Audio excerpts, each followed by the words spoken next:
Yo, face. Show your face, please. With sugar on top.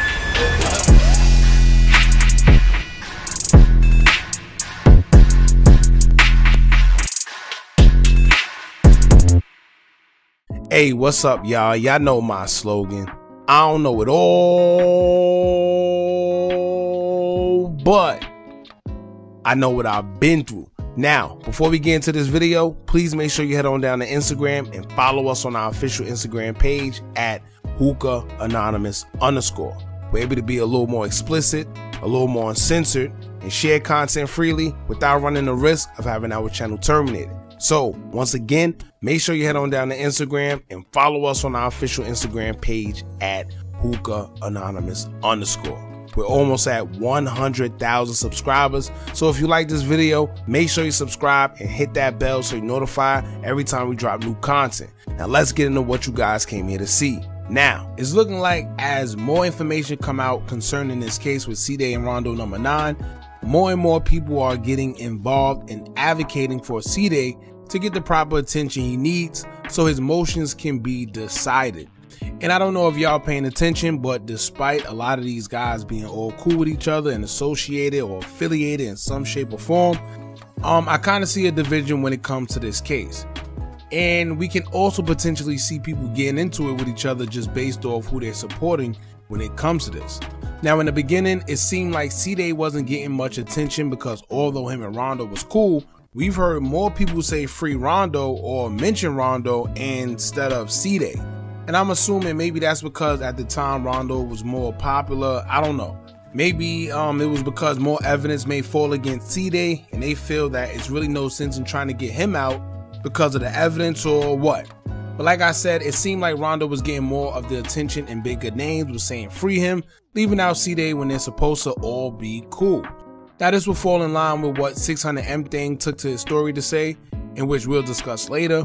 But it also fall in line with what THF Law had to say as well, right? So like I said, we'll get into that, but I personally feel as I look from the outside in, that division seemed to be amongst these guys depending on who you support, Rondo or Cdai. Now earlier this week, things would take a little crazy turn after Cdai posted a message that kind of alluded that RondoNumbaNine was cooperating. Cdai took to his story and told his audience that if they want to see Rondo implicate him in a body, then call the clerk's office and ask to know the decision based on his motion. And we all assumed that he was trying to say that Rondo was telling on him. But here's another thought, right? Maybe he is, but maybe he's saying that and using it as a smart tactic to get people's attention and encourage them to call into the clerk's office and ask about the decision of his motions. Cdai probably figured that since everyone is more invested into drama and controversy, maybe that'll be a good way to get people to call instead of just asking, because we know that people can be lazy, right? But if it involves drama, they're more expected to listen, which is crazy, but that's how the world works. Who knows? Now, Cdai have been a little more active on social media these days, and aside from the post he put up about Rondo, he also took to his IG to post about being denied a fair trial and having his rights violated, as stated that the witnesses were coerced by a crooked officer named John Halloran, who has a history of police misconduct and accused of being abusive along with coercion. As of today, he also posted a video of the witness who may have been coerced by that same officer, John Halloran, being that the witness did make a statement in the beginning saying that he was the one that shot, but later took it back saying that she didn't see. Now the only problem with that is in the beginning she did say that she seen him, but she changed her story, and sometimes police can feel that you're being intimidated or coerced by the suspect into changing his statements. But if there's an officer that has already been accused of abuse or coercion and forced individuals to say certain things through abuse, then who's to say that this didn't happen here, right? So I think that's why Cdai is pushing so hard, because in the appeal, that's one of his arguments. But the only thing that may be holding him back the most to me is probably the cell phone being dropped at the scene. Because honestly, I feel that he could potentially beat the witness statements with appeal due to the officer's credibility that they learned about later on to be faulty. But once again, that phone, the phone might be the hardest thing to beat because it leads from one thing to the other. Meaning they're going to ask, well, what were your phone doing at the scene? Because if your phone was at the scene, that means you was there. And if you was there, then what did you see? Right? So it's a slippery slope, because one thing is going to lead to the other. If they ask him, all right, your phone was there, who was there, what happened, what transpired? Because guess what? This man did not unalive himself. He did not take his own life. So they're going to want to know who did what. But once again, none of us is real lawyers. This is just, our own observation from the outside looking in. Who knows? Maybe he could get off on a technicality. Maybe they could say the phone. I'm not sure. This is just from my own observation. Y'all don't take it as real lawyer advice. This is just the observation coming from the outside looking in, judging on the evidence that they have. But these lawyers these days, they work miracles. So I wouldn't be surprised if the phone wouldn't be too hard to beat. It's just, who knows? It's up in the air. But anyway, THF Law would chime in on the situation with something to say, as he would try and get attention to Cdai's situation by posting to his Instagram story, and he would say, quote, "Free at Cdai22. I know how I feel to be told on. N-words be trying to keep they rat friends tucked with cheese. Cancel all rats." Now I guess we could take that as confirmation too that maybe Rondo have cooperated.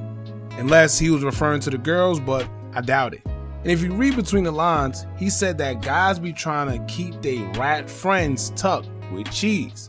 So who's the guys that's keeping they rat friends tucked? Right? I got an idea who, but I'm not going to jump out the window and say whatever. However, it's kind of obvious. But aside from Law, 600M Thing had a similar message to when it comes to Cdai as well. M Thing would take to his story and say, quote, "Not once that I saw you N-words with them big platforms post ish about bro case.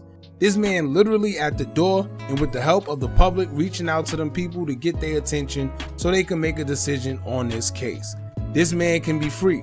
Hashtag free Cdai at Cdai22. Favoritism at an all-time high." Now I'm not sure who he's referring to when he says the guys with the big platforms. Maybe he's talking about the blogs that maybe he feel they talk about everything else, but they could also be posting about Cdai's case and get some attention to it, but they aren't. I don't know if he's talking about the Say Cheeses of the world, the DJ Academics, whoever he's talking about. But he's saying that guys with big platforms, or he could be talking about some of his associates that have bigger platforms that can actually do something. And I think we all know who the people are that have big platforms that can, put something out there and make a difference, but that's on y'all to figure out. And not to mention, people who hang with mayors, have this type of ties to this person, that type of ties to this person. I'm sure somebody can do something. That's if they truly wanted to. And maybe that's where that whole favoritism line came from. And maybe that's why he said what he said. But then again, maybe the reason why people that can do something isn't doing something is because they feel it's too much against Cdai, and maybe they feel he don't have a chance. I don't know. But the only way to know is to go through it, is to actually try. If you don't try, you will never know.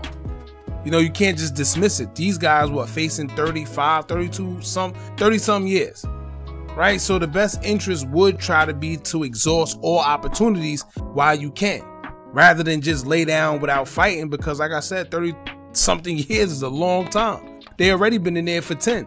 So I guess we'll just have to wait and see. But like I said, right now, it is reports out there that Rondo allegedly is cooperating for whatever reason. We don't know.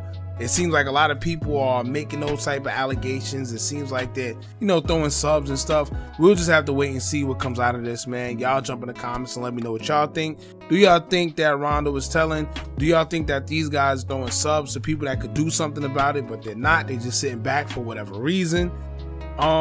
Let us know, man. Y'all jump in the comments. Let me know what y'all think about this. Don't forget to like, comment, share, and subscribe. Hit that bell so you're notified every time we drop new content. And remember, as long as you keep on watching, I'm going to keep on dropping. And I'm out.